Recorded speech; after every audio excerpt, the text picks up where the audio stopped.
Shavua Tov. Nous voilà maintenant à quelques jours de Purim. Comme vous le savez, que la mitzvah de Purim consiste à plusieurs mitzvot. Évidemment, à la lecture de la Megillah qui se fera samedi soir dans toutes les communautés. En l'occurrence à Montrouge ici, mais dans toutes les communautés avoisinantes. Il y aura là-bas tous les horaires et les sites sur lubavitch.fr, sur Lubavitch 92 Sud. Mais dans tous les cas, samedi soir, dimanche, il y aura la mitzvah d'écouter la Megillah. Il y aura la mitzvah de faire un festin. Il y aura également la mitzvah de faire matanot lavionim, de donner des consommables, quelque chose qui est mangeable immédiatement à des pauvres. Et il y a également mishloach manot, de donner également évidemment des mets aux amis par intermédiaire femme-femme, homme-homme. Et dans tous les cas, il y a cette notion de unité le moment de Purim. Il est intéressant de voir que à Purim, la fête de Purim, elle a quelque chose de particulier. Elle est quelque chose de particulier parce qu'en vérité, si on réfléchit un instant, elle est toujours d'actualité. On a beau chaque année refêter la fête de Purim, finalement, on a l'impression de se retrouver au même statut de Achashverosh, avec Aman, Achashverosh, Mordechai le Juif, etc., etc. Les Juifs, à ce moment-là, ils étaient au pouvoir. Esther était la reine, la femme du roi. Mordechai était un des ministres très proches du roi. Donc, qui aurait pu penser à un seul instant qu'on aurait pu avoir un décret aussi terrible d'exterminer hommes, femmes, enfants dans tout le royaume d'Achashverosh? Quand on dit tout le royaume, c'est-à-dire le monde entier, 127 provinces, qui correspond en vérité de l'Inde à l'Éthiopie, mais en vérité c'est le monde entier.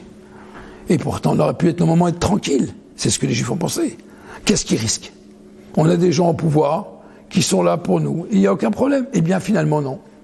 Comme on dit dans David Ameller, l'homme fait des plans et Dieu y rigole. Alors il faut savoir que Mordechai et Esther, ils ont compris qu'il y a quelque chose de spécial qui se passe. La réparation à cette erreur, à cette faute, à ce décret malheureusement, est due à quelque chose de spécial. Et ils ont cherché. Et on a demandé quelle est la raison finalement que les Juifs ont mérité que Dieu nous en préserve l'extermination. Alors, a priori, c'est parce qu'ils ont mangé dans le festin d'Achashverosh. Dans le festin d'Achashverosh, je vous garantis qu'il y avait du kasher et du non-kasher. Donc il n'y avait pas de problème. Mais la Gemara n'emploie pas le terme de seulement manger, elle emploie plutôt le terme de nahanu. Ils ont pris plaisir. Prendre plaisir de manger dans le royaume du roi, quel est le problème a priori? Toutes les personnalités, des communautaires, etc., ils sont des fois en réunion avec des non-juifs, ils mangent, ils discutent, où est le problème? Mais en vérité, à ce moment-là, Achashverosh a sorti les ustensiles du temple, en pensant que réellement, ça y est, la prophétie entre le premier et le deuxième temple, eh bien, devait se construire après 70 ans d'exil de Babylonie. Eh bien, finalement, c'est pas arrivé selon leurs calculs. Et finalement, il a sorti les ustensiles, il va fêter cela également. Et les Juifs ont consommé les mets dans des ustensiles du temple. Et ça a été entre guillemets, les Juifs ont commencé à avoir confiance en un homme, confiance en la diplomatie, confiance à l'État, et de manière à enlever la confiance en Dieu. Et finalement, doucement, eh bien, ils ont, entre guillemets, enlevé leur confiance totalement à la Kadosh Baruch Hu, à Hachem, et finalement, ça a donné une certaine faiblesse au peuple juif, que Dieu nous en préserve. Et ça a donné, comme c'est écrit, que les élèves de Rabbi Shimon bar Yochai ont demandé à Rabbi Shimon bar Yochai pourquoi les Juifs ont eu ce décret. Eh bien, c'est écrit parce qu'ils ont mangé non kasher. Alors, mais est-ce que tout le monde a mangé non kasher? Non. On lui dit alors pourquoi tout le monde est coupable? Il dit parce que tout le monde a fait l'idolâtrie. Alors pourquoi Dieu ne les a-t-il pas détruits? De la même manière que les Juifs, quand ils se sont prosternés, ils l'ont fait semblant, Dieu aussi l'a fait semblant de vouloir exterminer les Juifs. Et à la fin, Mordechai et Esther ont compris que la délivrance de cela, finalement, la seule solution pour ça, c'est une tchouva. C'est le retour au fond du cœur. C'est le retour réellement de comprendre qui on est. Quel est notre rôle dans ce monde? De savoir que le monde, il est le monde comme il est. Mais que le peuple juif, il doit savoir, tout en respectant tout ce qu'on a en face de nous, nous devons savoir quel est notre rôle dans ce monde et quelle est notre place exactement, sans pour autant enlever une virgule de notre pratique et de notre judaïsme et notre foi. En d'autres termes, au contraire, lorsque les nations du monde verront que nous sommes honnêtes dans notre pratique et que celui-ci et cela, c'est notre pratique, et qu'on n'enlève pas une seule virgule, au contraire, les nations du monde nous respecteront beaucoup plus.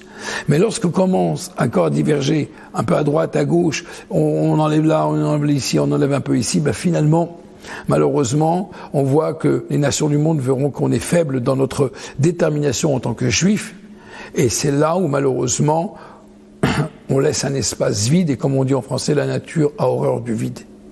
Donc, la question, comment était-il pensé un seul instant, comment on peut imaginer, ou lorsque les Juifs étaient tellement bien placés, c'est là où les Juifs ont eu le malheur le plus grave. C'est parce qu'encore une fois, nous avons malheureusement enlevé notre confiance en Dieu. Nous avons décidé de se soumettre à des hommes, notre confiance absolue, notre protection à des hommes, notre destin à des hommes. Et que nous, en tant que Juifs, nous savons très bien que plus nous avons confiance, croyance, confiance absolue en le créateur de ce monde, Akadosh Baruch Hu, plus Akadosh Baruch Hu, il sera lui le berger, notre protecteur.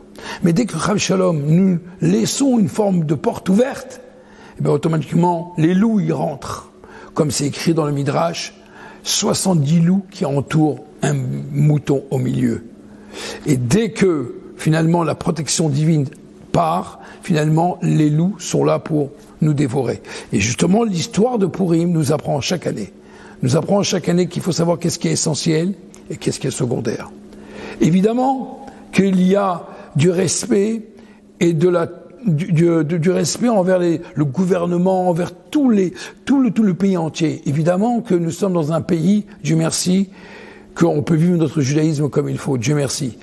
Mais il faut savoir que lorsque notre judaïsme est en danger, nous devons nous réveiller. À l'époque d'Achashverosh, le judaïsme commençait à prendre une certaine faiblesse. Plus de Shabbat, plus de kasher, plus de pureté familiale, etc., etc., etc. Les Juifs, doucement, se sont affaiblis, entre guillemets, parce que finalement, ils se sont dit, nous sommes des citoyens comme tout le monde. Eh bien non. Dans la Megillah, il est marqué clair et net que Am levada dishkon lo itrashav, ça c'est écrit dans la Torah Parashat Balak, mais dans la Megillah que Haman, lorsqu'il est venu parler à Achashverosh, il a bien dit à Achashverosh, ce peuple juif, il est différent. Am mefuzar ou meforad, il est dispersé, mais il est différent. Et notre différence, c'est ça qui fait notre maintenance dans ce monde, mais tout en respectant autrui. C'est la raison pour laquelle que notre rôle, maintenant, dans cette période, le peuple juif où il vit, que j'espère, si Dieu veut, tous les soldats reviendront en bonne santé, tous les otages reviendront très prochainement en bonne santé, vivants, et tous nos ennemis seront anéantis, si Dieu veut, pour qu'il y ait la paix dans le monde entier. Et c'est ce que nous souhaitons chacun, et que toutes les nations du monde pourront vivre en paix l'un avec l'autre. Et évidemment, la reconstruction du troisième temple. Shabbat Shalom, les amis.